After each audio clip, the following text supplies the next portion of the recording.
So in the last session, we were discussing how we can do oxidation of a primary alcohol. The partial oxidation result in a formation of aldehyde, whereas complete oxidation, if we completely oxidize primary alcohol, we will get carboxylic acid. For partial oxidation, we use simple distillation technique, the apparatus setup. Whereas for complete oxidation, we use vertical condenser, or we can also say a reflux condenser. If you want to oxidize secondary alcohol, the secondary alcohol directly oxidizes to ketone and further oxidation cannot happen. Why? Because, like example, this is a secondary alcohol, propane 2-ol. The OH is attached with a carbon, and next to that carbon, there are two carbon alkyl groups are attached. So this is a secondary alcohol.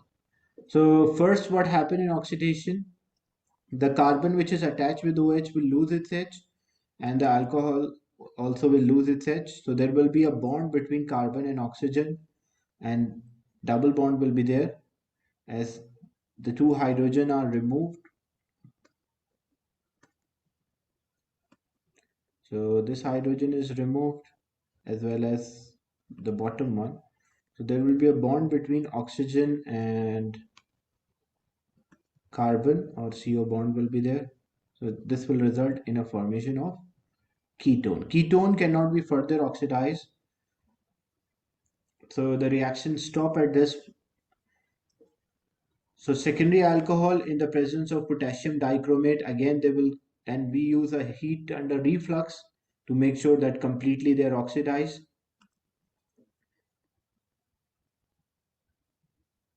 So if we have propane 2-ol, propane 2-ol means prop means 3 carbon and they have a single bond, and second position we have OH.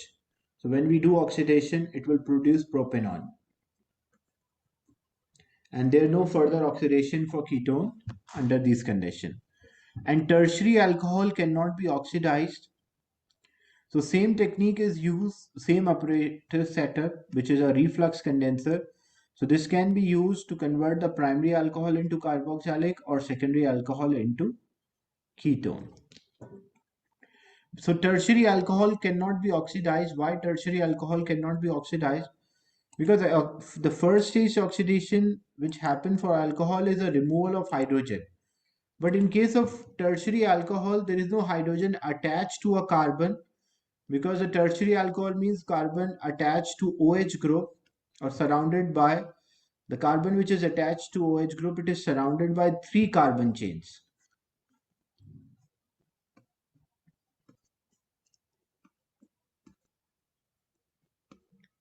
So this is a tertiary alcohol. Tertiary alcohol cannot be oxidized because this carbon should have hydrogen first, so it can lose its hydrogen, but there is no hydrogen attached to this carbon which is directly attached with OH, so there will be no oxidation happen for tertiary alcohol. So primary alcohol, if we have if we simply summarize, if we have primary alcohol,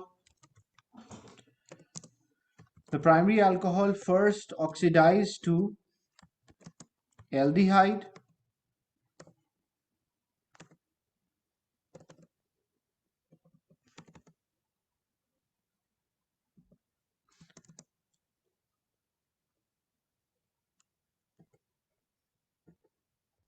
and these aldehydes will further oxidize to carboxylic acid.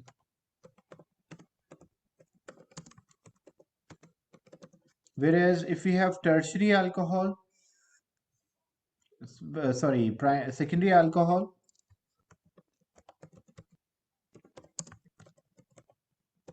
the secondary alcohol directly form ketone and further oxidation does not occur. And for tertiary, directly it will produce there will be no reaction, cannot be oxidized. So if we want to convert primary alcohol into aldehyde, we use distillation setup. But if we want to convert aldehyde, primary alcohol, directly into carboxylic acid, so we use reflux condenser. And same way, if aldehyde we want to convert to carboxylic, reflux. Secondary alcohol to ketone, we also use reflux condenser. And here tertiary cannot be oxidized, so we don't arrange any setup or experimental setup for this.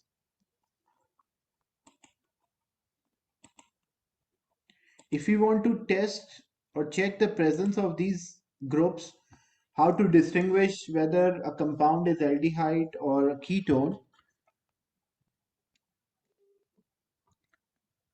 So we can use Fehling or Benedict solution. Basically, what is Fehling or Benedict solution? Fehling solution contain copper 2 ion.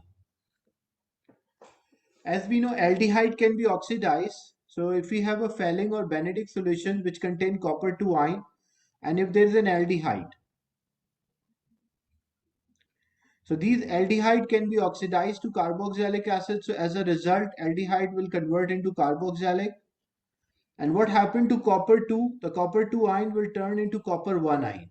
Because aldehyde is oxidized, so copper 2 ion is reduced. Copper 2 changed to copper 1, so that is a reduction. And aldehyde convert into carboxylic acid, so that is oxidation. So basically it is a redox reaction. And due to this redox reaction, what is the observation here?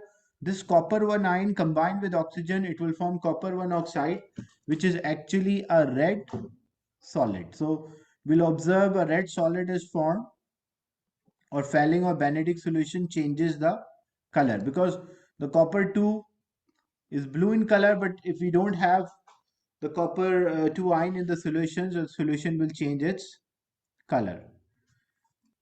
So the blue copper 2 ion in the solution changes to red precipitate of copper oxide, copper 1 oxide. But ketone, if we have a ketone and we try to carry out the same reaction, because ketone cannot be further oxidized, so this give a negative result with ketone. So with aldehydes oxidized to carboxylic acid, but for ketone there is no oxidation, and that's how we can distinguish between as a compound is aldehyde or a ketones. There's also another test which is also known as a silver mirror test. Other than that's also known as a Tollens reagent. The same concept is there in a Tollens reagent or a silver mirror test. So silver 1 ion is there. If we have an aldehyde, because aldehyde can be oxidized, so silver ion will be reduced into silver atom, and aldehyde will be oxidized to carboxylic acid. So as a silver ion turn into silver atom, so that's the reason we call that as a silver mirror test, because there will be a layer of silver on the test tube, on the walls of the test tube. If it is done with a ketone, ketone cannot be oxidized, so silver ion is not reduced to silver atom, so there is no visible change, or we can also say there will be no reaction. Is it clear how we can distinguish whether a compound is aldehyde or a ketone? Any question or doubt till this point?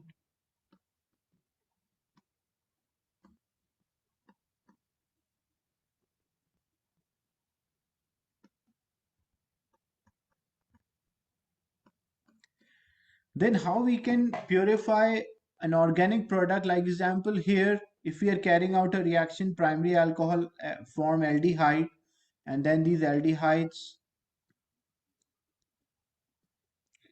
can be formed carboxylic acid. So purifying an organic product, these are very important steps, and this is related to unit 3. Unit 2 they don't ask for purification, but unit 3 they ask how you purify the distillate, because even when we collect the distillate, that's not a pure substance. There are different ways which we use to purify. First, what we do, like example, and this is valid for different kind of reactions, different organic reactions, we use this technique to purify a distillate. Example, we have a, like any organic product we produce, we can produce halogen alkane, we can produce any alcohol. So what we'll do, we'll put the distillate of impure product into a separating funnel. So this is a separating funnel.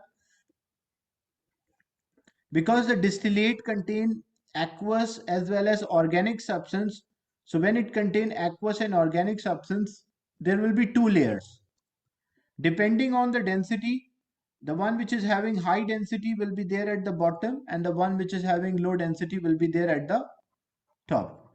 But there will be two immiscible, because organic and aqueous substances are immiscible. Few of them can mix with each other, but most of them are immiscible. So first what we did, we put the distillate of impure product into a separating funnel. That we did. That's the first step. Then we wash the product either by adding sodium hydrogen carbonate and shaking and releasing the pressure of the carbon dioxide produced and saturated sodium chloride. So basically what we did, example, after the reaction, this is a distillate which we collect. So this is after the reaction, this is what we collected, and in a reflux condenser. But in a simple distillation, this is the place where we collect a distillate. But this distillate might not be pure. It might contain different types of impurities. So how we can purify this? So first we transfer all of them, the distillate, the impure distillate, in a separating funnel.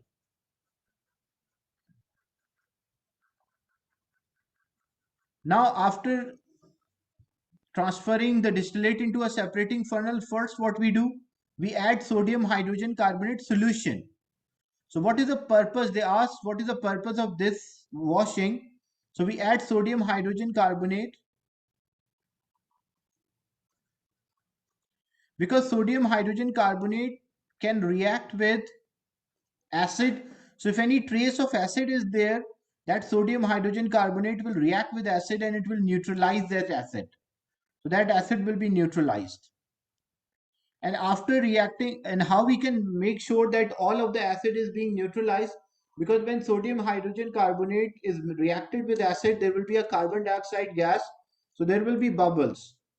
But once all of the sodium hydrogen carbonate, all of the acid reacted, there will be no more bubbles, and if there are no more bubbles, we'll stop adding this sodium hydrogen carbonate. And time to time we open the tap or we shake the mixture. So we want it, because when carbon dioxide gas is produced, there will be a buildup of pressure due to the gas. So to reduce the pressure of the gas, we open tap time to time or we shake the mixture. Then we add saturated sodium chloride. What is the purpose of adding a saturated sodium chloride? Because saturated sodium chloride or salt solution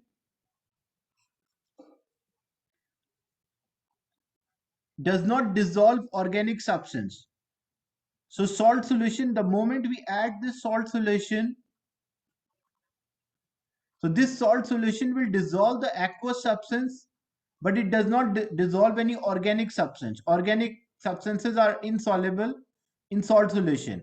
And as a result of this, it will create a two layers. So there will be two layers in a separating funnel, and then we run and discard the aqueous layer, or we run and discard the salt solution layer. We open the tap, the position of the layer depending on the density, the one which is high density will be there at the bottom and low density will be there at the top. But we discard the aqueous layer, the layer which contain water, and we take an organic layer, because this is how to purify an organic liquid, how to separate organic liquid. Then after that, when we discard the aqueous layer, like we remove the aqueous layer and we transfer the organic layer into a conical flask, or so we run down the organic layer into a conical flask.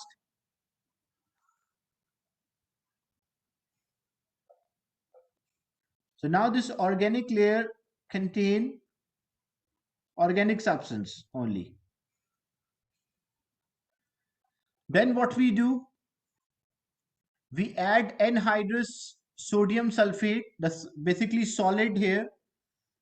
This anhydrous sodium sulfate, this is a drying agent. Drying agent means if any trace of water is there, this solid anhydrous sodium sulfate will absorb any trace of solid. Any trace of water is there, this anhydrous sodium sulfate will absorb that water molecules. And we can, how we can remove these anhydrous sodium sulfate, the drying agent, we can simply decant, like transfer the liquid into another container and we'll use decanting is done. And then what we do, we carry out a simple distillation again.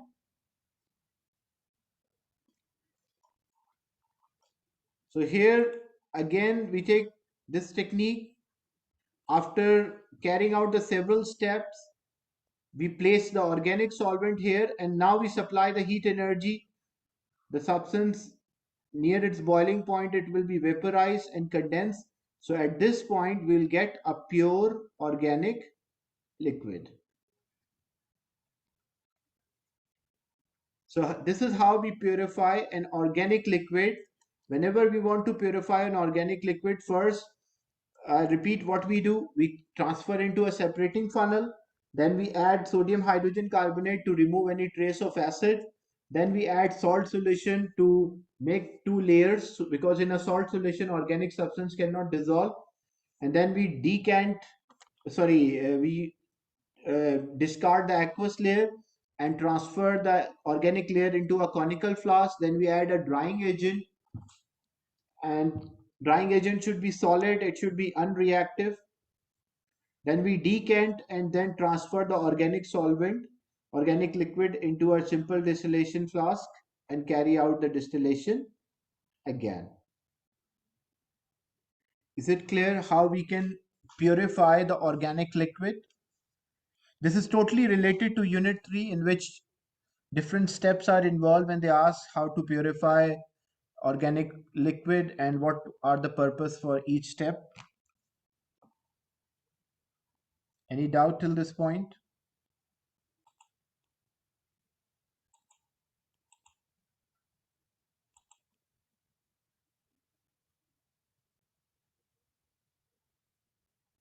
So today we started